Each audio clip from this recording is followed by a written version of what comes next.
नमस्कार दोस्तों, हमारी आज की कहानी का नाम है बहू का आचरण। एक पिता ने बड़े ही लाड़ प्यार से अपनी पुत्री को पाल पोस कर बड़ा किया। सर्वगुण संपन्न होने पर तय समय पर पिता ने अपनी पुत्री का विवाह कर उसको विदा किया। विदाई के वक्त जब पुत्री ने पिता का आशीर्वाद लिया तो पुत्री को गले लगाते हुए पिता ने कहा, बेटी, हमारी रीत ससुराल में नहीं चलेगी। वहाँ के तौर तरीके अलग होंगे। इसीलिए ससुराल में जाकर बड़े बूढ़ों के पास बैठकर उनसे सीख लेना।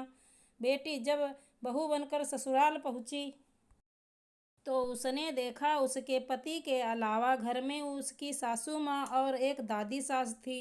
बहू जब घर में कुछ दिन रही तो उसने देखा कि घर में दादी सास का बहुत अपमान और तिरस्कार हो रहा है। अपमान की हद तो तब हो जाती जब उसकी सास उसकी दादी सास को ठोकर मार देती, गाली देती और खाने के लिए भी कुछ न देती। लड़की को यह सब देख बहुत बुरा लगा। उसे अपने माता पिता द्वारा दिए संस्कार याद आए। उसे अपनी दादी सास पर बहुत दया आई। उसने सोचा, घर में बड़े बूढ़ों का तिरस्कार होने से घर नर्क बन जाता है। मुझे अपनी दादी सास के लिए कुछ करना चाहिए। उसने सोचा, अगर वो अपनी सास को समझाने का प्रयास करेगी तो उसकी सास उसके साथ भी इसी तरह का बर्ताव करने लगेगी। उसने खुद अपनी दादी सास की सेवा करने का सोचा। अब वो रोज घर का काम खत्म करके अपनी दादी सास के पास बैठ जाती और उनके पैर दबाती। कुछ दिनों बाद ही सास को बहू को पता था कि एक न एक दिन उसकी सास उससे यह सवाल जरूर पूछेगी। बहू ने कहा, माँ जी, मैंने घर का सारा काम खत्म कर लिया है। अगर फिर भी कुछ बाकी रह गया है तो काम बताइए। सास बोली, काम तो कुछ नहीं है, लेकिन दिन भर दादी सास के पास बैठना ठीक बात नहीं। बहू ने सास की बात को बड़े ध्यान से सुना और कहा, माँ जी, मेरे पिताजी ने हमेशा मुझे यही सिखाया है कि जवान लड़के लड़कियों के बीच कभी नहीं बैठना। अगर जीवन में कुछ सीखना है तो घर के बड़े बुजुर्गों के पास बैठना। हमारे घर में सबसे बुजुर्ग दादी सास ही हैं, इसीलिए मैं उनके पास बैठती हूँ। मेरे पिताजी ने मुझे विदा करते वक्त भी कहा था कि अब वहीं तेरा घर है और वहीं के रीति रिवाज तुझे मानना है। इसीलिए घर के रीति रिवाज के बारे में दादी सास से पूछती हूँ कि मेरी दादी सास आपके कैसे सेवा करती हैं। सास ने जब यह सुना तो घबरा कर पूछा, बुढ़िया ने क्या कहा तुझे मेरे बारे में?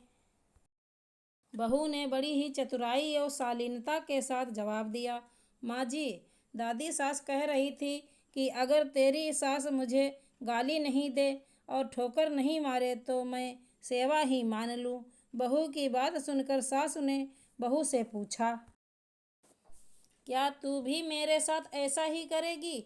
बहू सास के इसी प्रश्न के इंतजार में थी। बहू ने कहा, माँ जी, मुझे पिताजी ने बड़े ही घर के रीति रिवाज सिखाने को कहा था। अगर घर के रीति रिवाज बुजुर्गों के अपमान करने के हैं तो मुझे भी रीति रिवाज मानने पड़ेंगे। बहू के जवाब सुनकर सासू माँ को अपने भविष्य की चिंता सताने लगी। उसने सोचा, जैसा व्यवहार मैं अपनी सास के साथ करूँगी वैसे मेरी बहू भी वही सीखेगी और फिर वो भी मेरे साथ वैसा ही व्यवहार करने लग जाएगी। सास अब दिन भर इसी बात के विचार में रहती। अगले ही दिन बहू ने घर में एक कोने में ठीकरी इकट्ठा करना शुरू कर दिया। घर के कोने में ठीकरी पड़ी देख सास ने बहू से इतनी सारी ठीकरी इकट्ठा करने का कारण पूछा। बहू, तुमने ये ठीकरी क्यों जमा की है? बहू ने बड़ी ही विनम्रता से कहा, माँ जी, आप दादी सास को ठीकरी में ही भोजन देती हैं, इसीलिए मैंने सोचा कि बाद में ठीकरी मिले ना मिले, इसीलिए अभी से ही आपके लिए ठीकरी जमा कर देती हूँ। बहू का जवाब सुनकर सास घबरा गई और उसने पूछा, तू मुझे ठीकरी में खाना परोसेगी क्या? बहू ने कहा, माँ जी, मेरे पिताजी ने कहा था कि यहाँ के रीति रिवाज वहाँ नहीं चलेंगे। वहाँ की रीति रिवाज अलग होगी। अब जो यहाँ की रीति है मुझे वैसे ही करना होगा। बहू की बात सुनकर सास ने कहा, ये यहाँ की रीत थोड़े ही है। तू अब दादी सास को थाली में भोजन दिया करना। बहू सास की बात सुनकर बहुत खुश हुई।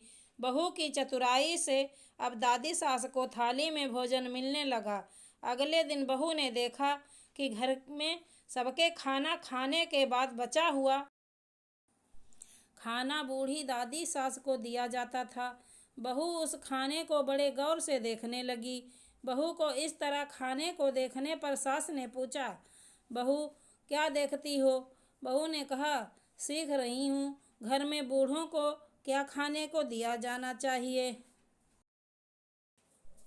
बहू की बात सुनकर सास ने घबरा कर कहा, बेटा ये कोई घर की रीत थोड़े है। कल से तू दादी सास को पहले भोजन दिया करना।